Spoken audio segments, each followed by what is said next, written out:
করিনি। রাগ করার মতো কোনো কথাই আপনি বলেননি। এখন বলবো। কথাটা হলো যে তুমি আমার পিছনে ঘুরঘুর করো না। ছোট নায়িকার মা ছোটোভাবে থাকবেন।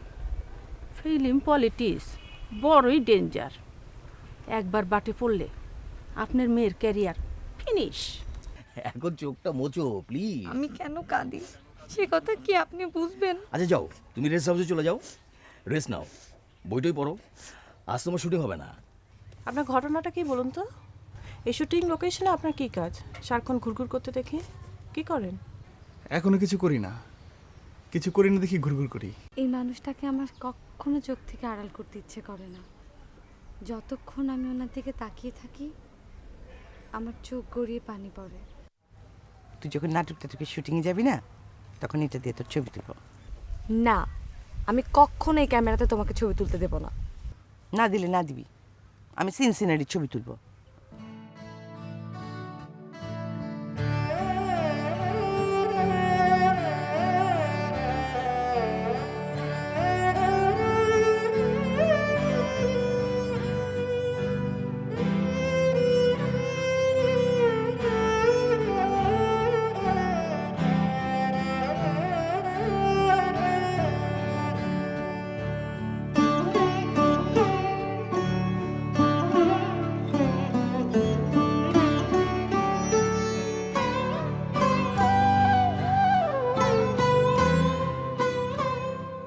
কি দেখছেন?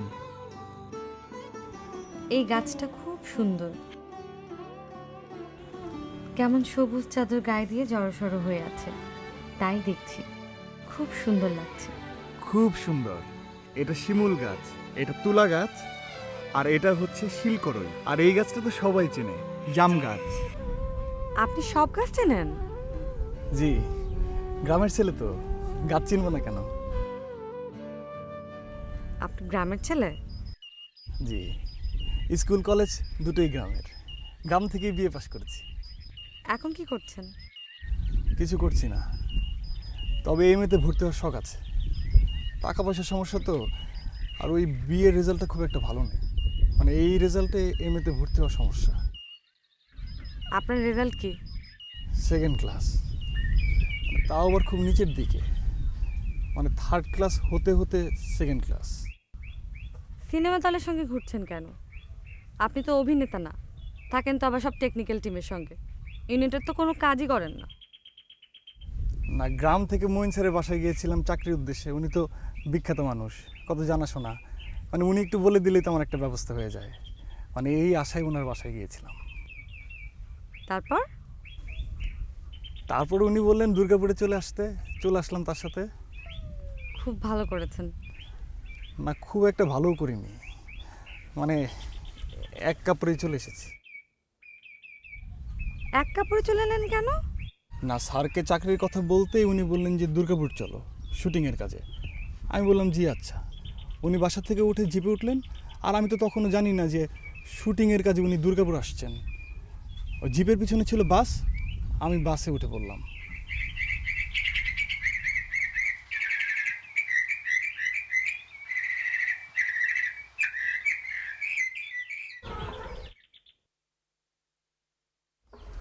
এই এই জি এই শোনা, আমার মেয়েকে দেখছো? দেখি নাই তো। দেখি নাই তো মানে কি? তোমাদের এই সিনেমায় কি 10 জন নায়িকা? নায়িকা তো 2 জন। না হয় বুঝলাম যে আমার মেয়ে নিউ কামার। এখন তোমাদের এই 2 জন নায়িকার একজন যদি নিরুদ্দেশ হয়ে যায়, তোমাদের শুটিং চলবে? তাকায় আছো কেন? শুটিং চলবে না, চলবে না তো। তাহলে? তখন দেখলাম পাপিয়া ম্যাডাম গেল একদিকে, সে গেল আরেক দিকে। পাপিয়া ম্যাডাম তো তার ঘরে গেল, সে গেল কোথায়?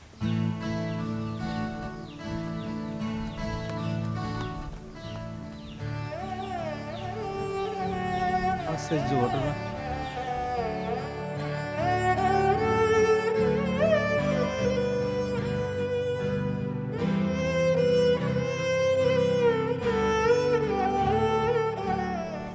আচ্ছা, এই দুর্গাপুরে এসে ডিরেক্টর সাহেব আপনাকে এখন পর্যন্ত কিছু বলেনি? জি না, আমার সন্দেহ হচ্ছে উনি বোধহয় আমার কথা ভুলেই গেছে। না, আমাকে মনে হয় ইউনিটের কেউ ভাবছেন। আর আমি যে নিজ থেকে ওনাকে কিছু বলবো এই সাহসটুকু আমার নেই। আমি ওনাকে খুব ভয় করি।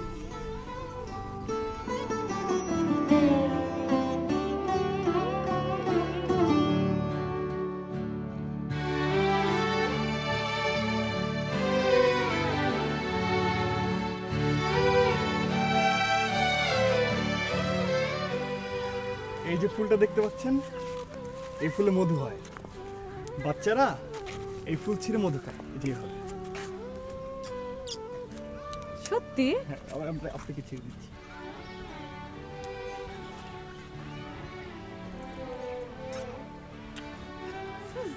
মজা তো।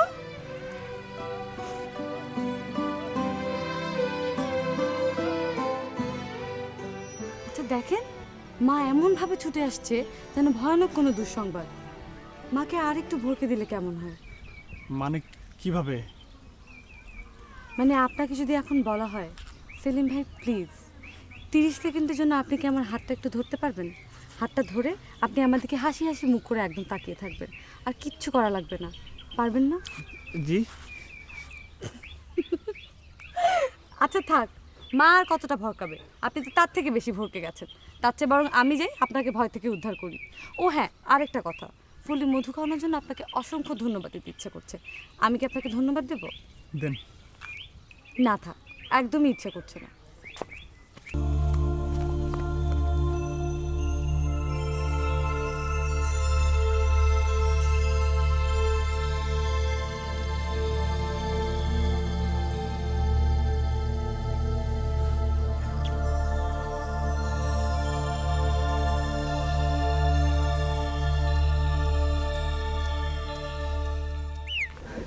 পানি খাবো বকো?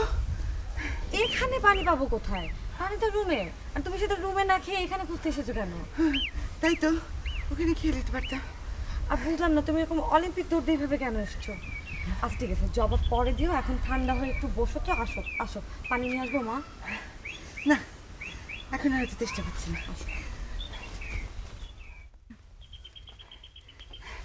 দারুণ খবর আছে। দারুণ খবর পরে শুনবো মা, আগে তুমি তোমার শ্বাস প্রশ্বাস স্বাভাবিক করো। আরে রাখ, এই গ্রামে হাফিজ আলী বলে একটা ছেলে আছে। তার বউয়ের তো অসাধারণ ক্ষমতা, যাকে যা বলে তাই হয়ে যায়। এই গ্রামের লোক তাকে সবাই খুব মানে। তুমি সেখানে দেখা করতে গিয়েছিলে? আমা, এত বড় একটা খবর দেখতে যাব না? গেছিলাম তো, অবশ্য আজকে বেশি কথা হয় নাই। তোমার কি ধারণা বউটা সত্যি সত্যি আধ্যাত্মিক ক্ষমতা আছে মা? অবশ্যই আছে। তোমাকে দেখে সে কি ভবিষ্যৎবাণী করলো, একদম ফরফর করে বলে দিল একদিন আপনার কন্যাই হবে বাংলাদেশের 1 নম্বর নায়িকা। এখন অবশ্য শুটিংয়ের লোকরা দাম দেয় না, এক সময় ঠিকই দেবে। তখন আপনার কন্যারও এসি লাগানো গাড়ি থাকবে, গুলশানে একটি বাড়ি থাকবে, একটি সুইমিং পুল থাকবে।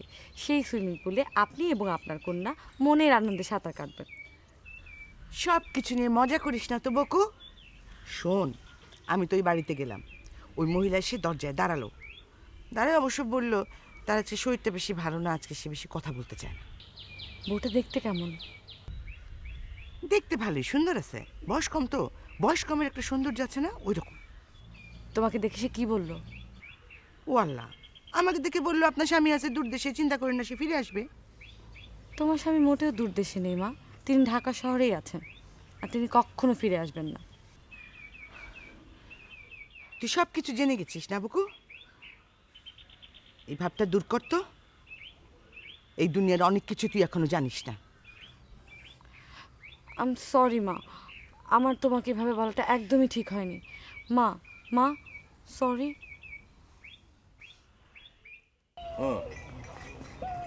হ্যাঁ, বুঝেছি। হ্যাঁ, that is none of your business. এটা তো আমি বুঝবো। আমার হিরো সেটে আসছে কি আসে না সেটা আমি দেখবো। আপনি আপনি প্রোডিউসার হিসেবে এসব কথা কেন বলছেন আমাকে? ওয়াই? ওকে, আমাকে আমাকে দেখতে দেন প্লিজ।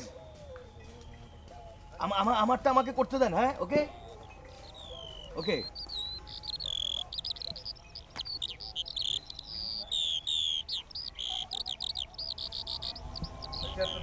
স্যার, বকুল কোথায়?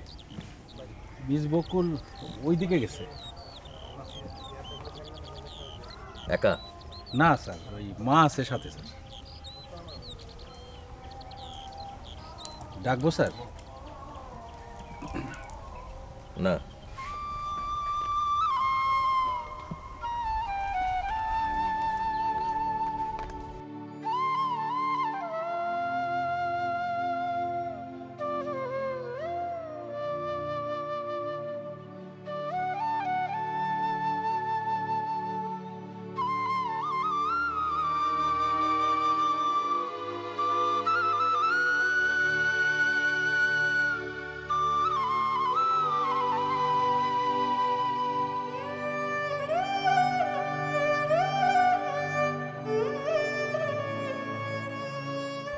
তারপর শোন না, ওই হাফিজারের বউ আর কি বললো বলি?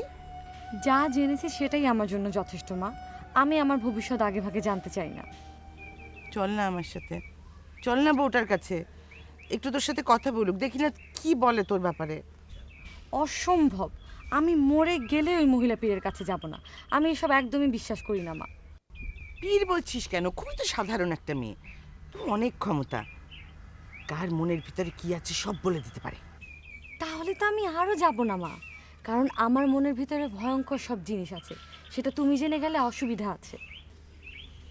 তোর মনের ভিতরে কি আছে? সেটা তো তোমাকে বলা যাবে না মা। যদি কখনো মনের ভুলে বলেও ফেলি, তখন তো তুমি আমাকে গলা টিপে মেরে ফেলবে। কাজেই আমি এত তাড়াতাড়ি মরতে চাই না, আরও কিছুদিন বাঁচতে চাই। মা দেখো দেখো, জীবন বাবুর চিল কি সুন্দর আকাশে উঠছে। জীবনবাবুর চিল মানে কি? কবি জীবনানন্দ দাশের চিল, সোনালি দানার চিল।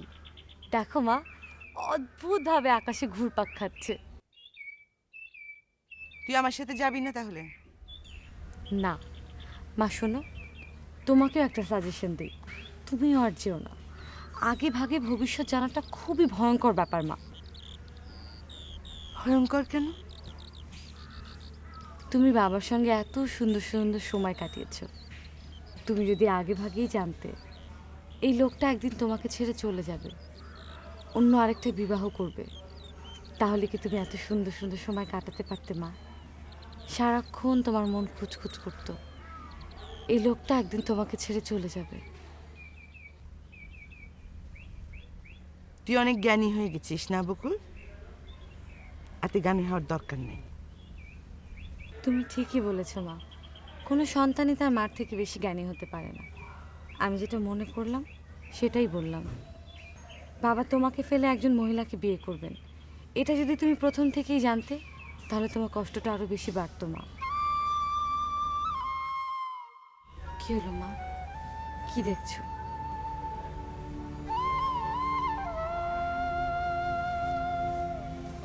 কিছু না।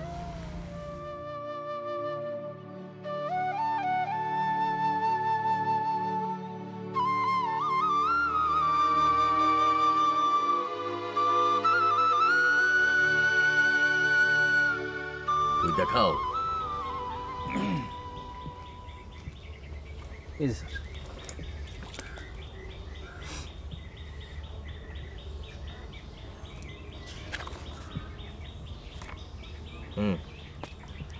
আবার ভালো করে চেক করো, দেখো কি কি প্রপস আছে কি কি নাই। বিকেলের মধ্যে এগুলো জোগাড় করে রাখবে, কালকে শুটিংয়ে লাগবে। শুটিং স্পটে গিয়ে যেন আমি না শুনি যে এটা আছে ওইটা নাই। ওকে, জি। যাও।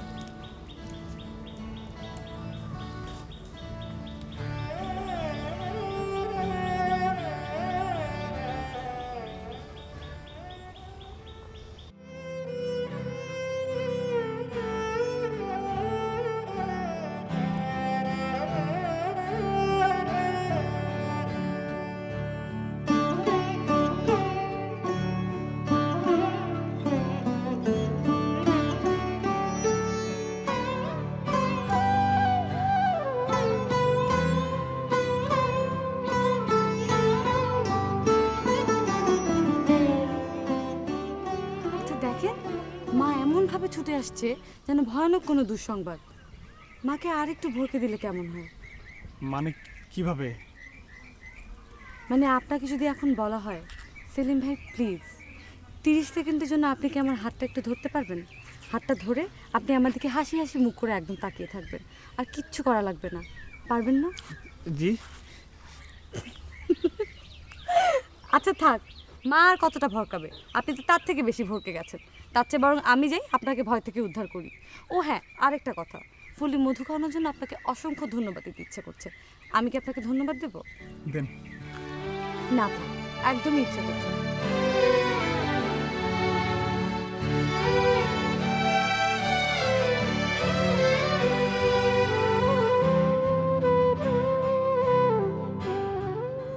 এই বকু, তুই রোদের মধ্যে দাঁড়িয়েছিস কেন? মা তুমি কখন এসে আমার পিছনে দাঁড়িয়েছো? আমি তো টেরই পেলাম না। তোকে আমি কি জিজ্ঞাসা করি? আমার ধারণা কি জানো মা, তুমি বেড়ালের চেয়েও বেশি নিঃশব্দে হাঁটতে পারো। মানে কি? এই সাত সকালে তুমি এরকম নায়িকাদের মতো সেজেগুজে রেডি হয়েছো কেন মা? ঘটনা কি? এই, তোকে আমি কি জিজ্ঞাসা করি, তোর কানে যায় না? মা, তোমার ভাবটা এমন যেন আমি রোদে দাঁড়িয়ে থাকলে একটু পরেই আমার গায়ে ফোসকা পড়বে। ফসকা পড়ুক বা না পড়ুক, তুই এখানে দাঁড়িয়ে থাকবি কেন? তুই হচ্ছিস এই ছবির একজন নায়িকা, তুই যেখানে যাবি তোর পিছনে পিছনে চেয়ার যাবে। এখানকার ম্যানেজমেন্ট তো দেখি খুবই খারাপ। ওই টাকু লোকটা করে কি? মা, তোমার কাছে কিন্তু ভীষণ সুন্দর লাগছে। ফালতু কথা বলবি না। তুই আগে বল, তুই শুধু শুধু এখানে দাঁড়িয়ে আছিস কেন? দাঁড়িয়ে থাকার অবশ্যই একটা কারণ আছে মা। কারণটা কি? কারণটা তো তোমাকে বলা যাবে না। একটা কিন্তু চট দিব, আমার সাথে ফাজলামি করবি না। আচ্ছা ঠিক আছে, আর ফাজলামো করবো না। ডিরেক্টর সাহেব আমাকে বলেছেন এখানে দাঁড়িয়ে থাকতে। ও, ডিরেক্টর সাহেব। ও, তাহলে তো তার কথা শুনতে হবে। সে তো সম্রাট আমাদের, তাই না? সম্রাটের সব কথা পালন করতে হবে, সম্রাটকে খুশি রাখতে হবে।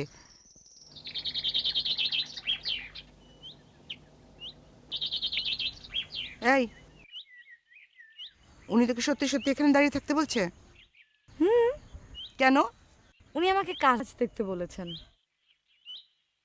ও, তা তো বটেই, তা তো বটেই। কাজ না দেখলে কাজ শিখবি কি করে? দেখছিস কত জ্ঞানী মানুষ। আমি যাই, ওনার সাথে একটু আলাপ করে আসি।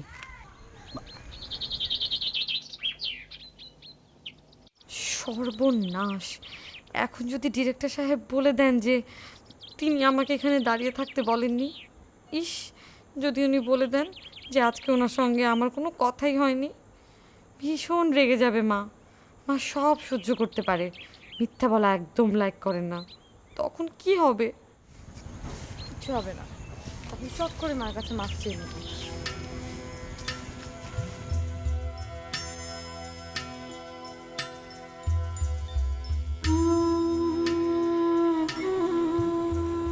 বাচ্চা,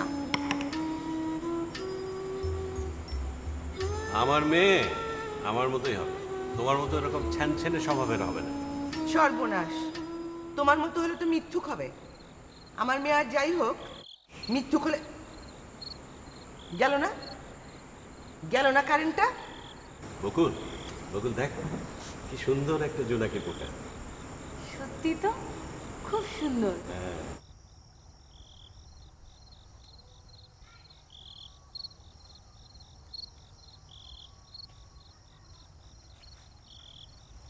মিস বকুল, এইখানে বসে বসে কি ভাবতেছ? এত বড় বালতি কিসের চাচা? আরে ফিল্মের সব কিছুই বড় বড় হয়। তো তুমি এইখানে বসে বসে কি করতেছ একা? জোনাকি দেখছি চাচা। জংলা জায়গা, জোনাকি ফোনাকি কত কিছুই দেখবা। চা কফি কিছু খাইবা? জি না। বাজারে যাইতেছি, তোমার কিছু লাগবে? পাপিয়া ম্যাডামের জন্য সবুজ কালির বল পয়েন্ট লাগবে। সেই কলম দিয়া সে তার কন্যার জন্য পত্র লিখবে। এখন এই সবুজ কালির বল পয়েন্ট আমি কোথায় পাই? এইখানে না পাইলে তো আমার আবার নেত্রকোনা যাইতে হবে। এখন নেত্রকোনা যাবেন? এখানে না পাইলে তো যাইতেই হইব।